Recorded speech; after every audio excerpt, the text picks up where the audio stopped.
Alive and alert on the north side of the dirty. These your man D-Real coming at you with another Be Real with D-Real, where Edutainment explains it. Today, you see up there in the corner,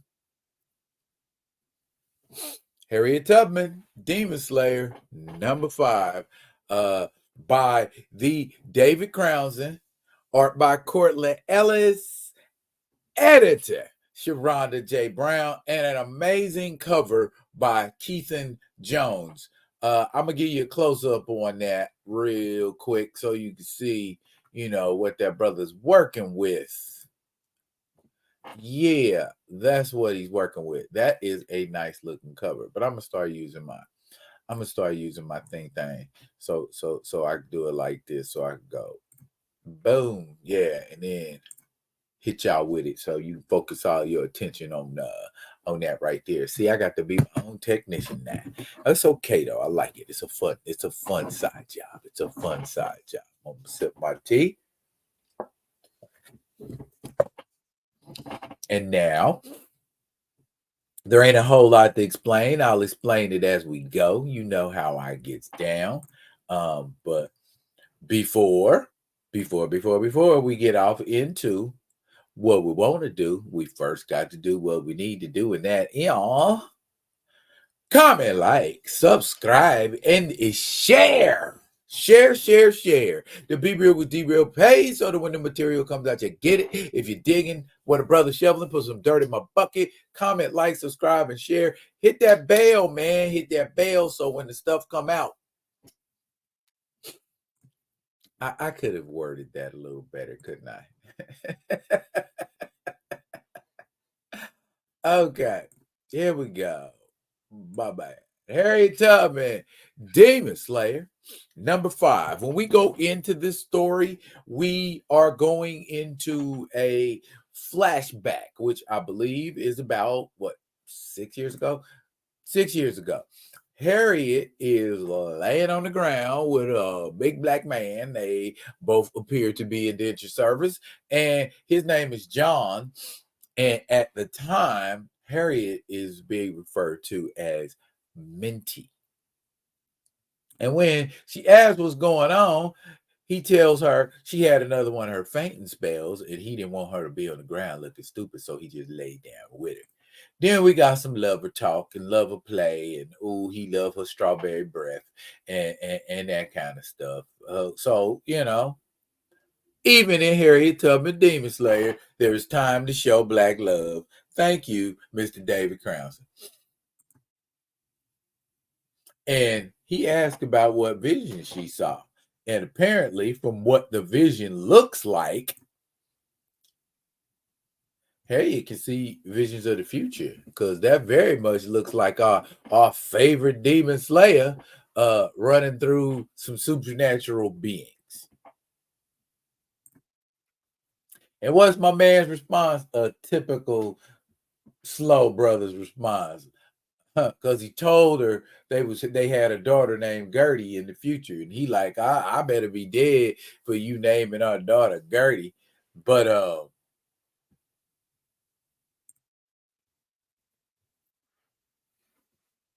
he wants to know what brought the vision on.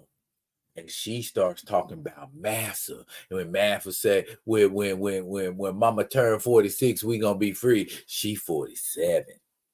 But when he asked her about it, what'd she do?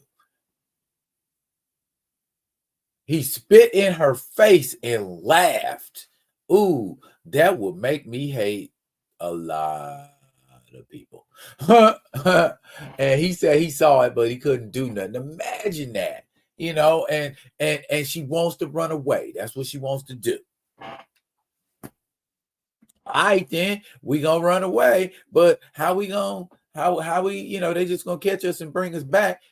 That's John's whole thought process. And bottom line, Harriet's like, come on back here, I want to show you something. And she, reach up under her dress, and John thinking it's about to go down like that, but Harriet show him, he like, where's she at? She done got up in the trees just that quick. Harriet's special. Look at her bounding and leaping and flipping and got John tripping and hopping and skipping and hitting the ground and balling up a fisting. Hey, did you hear them bars? Anyway, Harriet is strong enough to knock down a tree. Bear that in mind as we roll through the story. She got anime hops, can knock down a tree. So if you're strong enough to knock down a tree, you can definitely take a few punches from some supernatural beings, maybe even more. And what's Harriet saying? I can protect you. I can protect all of us. None of us have to die. That's when the Moses in her start coming out. Flash forward to the present. They have just gotten away from burning down a whole forest of vampires. But little do they know that there's a $45,000 bounty on Harriet Tubman. Which makes sense, back then for the economy. 45,000, shit, she could retire. But he mad because she knocked him out, because of the crazy stuff he did. But she's still mama. She's still a black mama at that. I don't care if you're a white child. I'm gonna talk to you like I talk, and he's overestimating his necessity, and she's reminding him who she is, and told him shut up and keep your eyes on the road, so she can go back in the back of the wagon and get some sleep, which she proceeds to start trying to do. And what happens? Another one of them visions. Wake up, ain't nothing, ain't really nothing, but Chip knows, that is her spells, and he breaks it down. Visions. My mom doesn't have dreams or nightmares. God speaks to her when she sleeps and whispers visions of the future to her. And then there's some more dialogue and some talk and some chit chat and laughter. But then we get this poignant question from young Miss Venus. Can I ask you a question? I like the way he spelled that. What's the difference between the vampires that hunt us and the white folk that used to beat us? And Harriet had to think about that one. And she comes back and looks and goes, the vampires have sharper teeth. So interpret that one as you may. And eventually they arrive at the safe house, which, if you were paying attention, is the name of this story. Hi, everyone. We're the Flemingtons. This is my wife, Scarlett, my two kids, Alex and Reagan. Welcome to our humble abode. Okay. Do you feel safe yet? Thank you, Mr. Flemington. Man, Mr. Flemington's a big brother, a big guy, and big Caesar here, he ain't used to somebody taking his bags for him. But they think differently than most white men. You know what I mean? So everything's gravy, baby. You know what I mean? And he holding bags and looking at Harriet's sword, and feeling special about it. And, Harriet looking at him, giving him that sus look. You know what I mean? And what happened to her hands? What happened to her hands? Did that happen because, let's go back a frame. Don't look like nothing wrong with his hands right there, right? Okay. Now he got something on his hand. And immediately he retorts, poison ivy. Got from work in the fields today. Don't worry, I ain't contagious. I'll take these bags in. Harriet wondering about that one. Now, after a whole bunch of other signals that made Harriet think that the Flemingtons were sus, she's out, in the river or in the creek or wherever this body of water is, taking her back. And she hops out, and which we assume she's gonna do the things that people do when they get out of the shower. But Look here, she finds a headstone. What does that headstone say? Scarlett Flemington, 1800, 1858, beloved wife, mother, freedom fighter, taken too early by pneumonia. Wait a minute. Hi, everyone. We're the Flemingtons. This is my wife, Scarlett, and my two kids, Alex and Reagan. Something funky. She hitting up Chip is what she doing. You know what I'm saying? That's the earliest version we see of the hood, the popo coming whistle. You know what I mean? See, y'all don't even know nothing about that. That's just a Midwest and West Coast thing. You know, when one time coming and you you got a certain whistle to tell you the popo coming. So if you doing something, bruh, they can roll through here, but we don't look sus. You know what I'm saying? Unless the police know the signal. But I am revealing too much.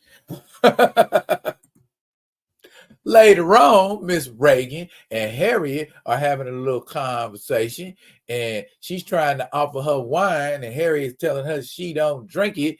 And just to find out, the children is the ones that do the chores, right? Right. So she's saying, was you out doing weed work and got poison ivy? And she's like, I'm sorry. She said, your hands was breaking out in the hives. Your brother had the same thing. He said it was poison ivy, or you people are werewolves. Uh-oh. Werewolves. She's still trying to play the role. She like, look, girl, you touched my katana and it made your hands look all funny. Oh, and then they just went to getting straight nasty. Listen here, N-word. I don't appreciate your tone, Alex. And her brother comes out in full werewolf mode, thinking he's scaring somebody like Harriet Tubman. Now, y'all remember what she did to that tree? See, my man's not, she already got him hemmed up and took him and tossed him a distance. Got downstairs. Oh, the super negra, is what he called her. And so they think they locking her up in there with them, but they forgot. They like Roy Jones. Y'all must have forgot. Harriet Tubman got a sword. There go Alex. Who want it with Harriet Tubman is basically what she say to him and issue her challenge like, whoever wants some can come get some. And boom, they coming to get some too. And just calling her out her name and everything. Swing that paw, got it cut off. But he got another hand and he cracked Harriet. Oh my goodness. What she talking about? Kill him with kindness. What's kill him with kindness? Oh, the gun is called kindness. Kill him with kindness is what she's saying. That's such clever writing. Thank you, David Crownson. And bow. Oh, little Venus is a good shot, ain't she? And the werewolf turning around like, you little heifer.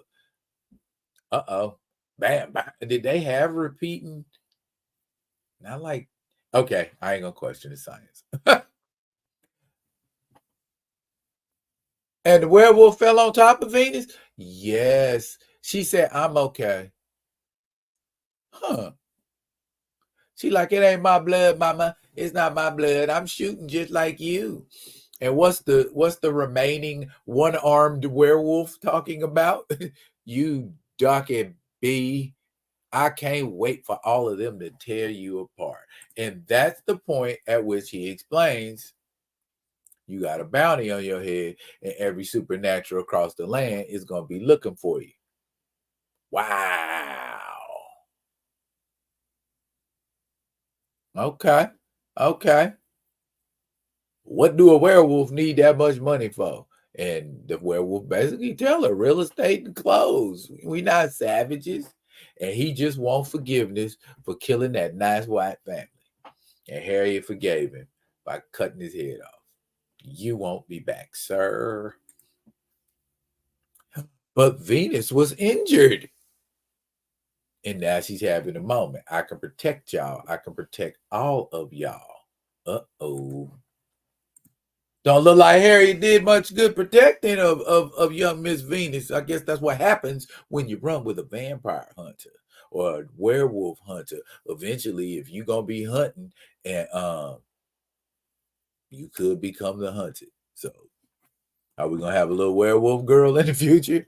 I hope not. I hope she don't die either. I like Venus. I like the way she talks. I like her family. I hope they survive. So that's Harriet Tubman, Demon Slayer #5. What'd you think? Did you like it? Have y'all been reading this book? Are y'all picking this book up? Because I'm boosting this book pretty hard. Somebody told me. But you know what I'm saying? I'm trying to support. Well, I'm not trying. I'm going to. I'm supporting something independent. And I think, if y'all got some independent stuff that y'all like, y'all should get behind that and support it because, we's us. We are us and us are we. And that's how we be. Each one teach one. Y'all know what's going down tomorrow. Y'all know what's going down tomorrow. See, she had 2003 AFC West champion. I've been riding for a minute. You know what I'm saying? I ain't no fair weather fan. True blue over here, baby. But that's it for now, y'all. But fret not, I will be coming at you with another one of them other ones. And until I do, y'all be good with each other.